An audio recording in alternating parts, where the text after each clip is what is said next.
Hai guys, makasih udah mampir ke channel ini. Kali ini saya, Inti Nuril, pengen menceritakan salah satu proses pembakaran jenazah, yaitu adalah proses kremasi. Udah pada denger dong proses kremasi? Mungkin ada yang udah tahu, tapi ada juga mungkin yang belum tahu. Makanya dari itu hari ini saya mau menceritakan proses-proses kremasi. Masuk ke proses-proses kremasi, kita kenali dulu kalau proses kremasi ini adalah proses pembakaran jasad manusia yang telah meninggal. Ya, yang telah meninggal ya, jangan yang hidup-hidup. Oke, kita mulai ya dari tahapan-tahapan pertama. Jadi sebelum proses kremasi itu, para jasad-jasad itu diperiksa dulu. Apakah di dalam tubuhnya itu ada implan atau ada plat atau mungkin ada piercing-piercing yang tidak terdeteksi gitu ya. Jadi itu tuh harus dilepas-lepasin dulu karena nanti takutnya dia tuh tidak terbakar atau tidak memuai. Ada yang menarik nih, kalau kamu suka ngeliat ngaben nih ya, ini kan prosesnya sama ya. Jadi kalau sebelum di aben itu, kalau di Bali mereka dilakukan dulu upacara-upacara menurut kepercayaan agama Hindu gitu loh. Jadi nggak asal-asal langsung kita masukin ke krematorium terus dikremasi gitu ya. Jadi ada upacara tertentunya juga. Menarik ya. Oke, selanjutnya ya. Di ruang kremasi itu panasnya itu mencapai 700 sampai 1500 derajat Celcius. Kebayang dong panasnya kayak gimana ya. Karena panas yang hebat itu, yang tinggi itu akan mempermudah mereduksi tubuh gitu ya. Jadi panas itu jadi gampang banget buat bikin tubuh tuh menjadi elemen-elemen ya, jadi kecil-kecil, kerikil-kerikil, bukan kerikil ya, mungkin kayak pasir atau debu gitu kan ya. Jadi itu tuh panas, saking panasnya bisa bikin tubuh jadi sampai kayak begitu ya. Lalu guys, untuk memanaskan tungku itu membutuhkan minyak, gas alam, dan lain-lain. Lalu jasad pun dimasukkan ke dalam tempat kremasi bersamaan dengan peti ya. Jadi petinya tuh langsung dimasukin, jadi mereka terbakar bersama gitu ya.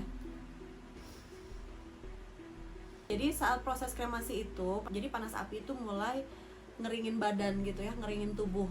Jadi si tubuhnya tuh udah, yang bagian-bagian luarnya tuh jadi mereka jadi kayak kering-kering gitu. Setelah kering-kering dia akan membakar kulit, rambut, dan jaringan-jaringan otot yang ada di dalam tubuh jasadnya, guys.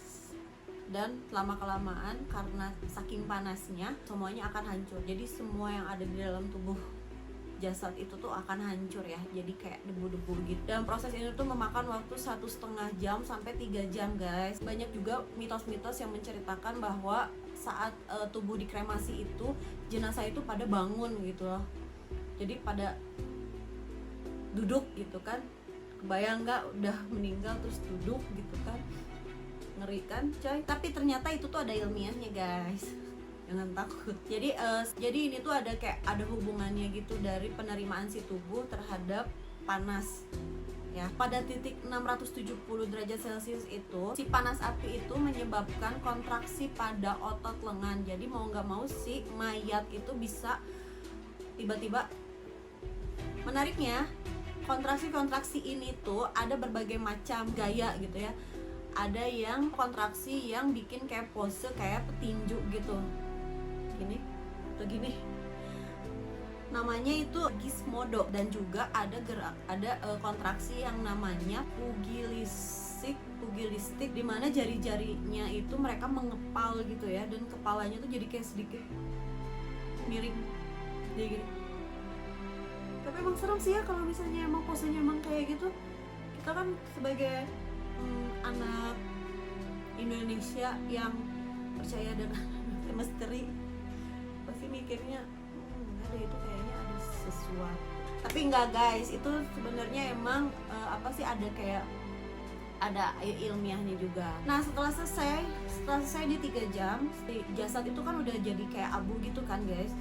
Nah nanti dibuka tuh biasanya di dalam tubuhnya yang kayak ada skrup yang belum yang belum pada lepas gitu. Biasanya mereka yang habis kecelakaan atau apa segala macam nanti akan dipisahin. Setelah dipisahin ya, si skrup-skrupnya atau si besi-besi plat itu yang bekas nopang-nopang tulang-tulang yang bekas pada patah tulang itu dibuang. Dan si abunya biasanya ditempatin pada satu guci gitu ya guys.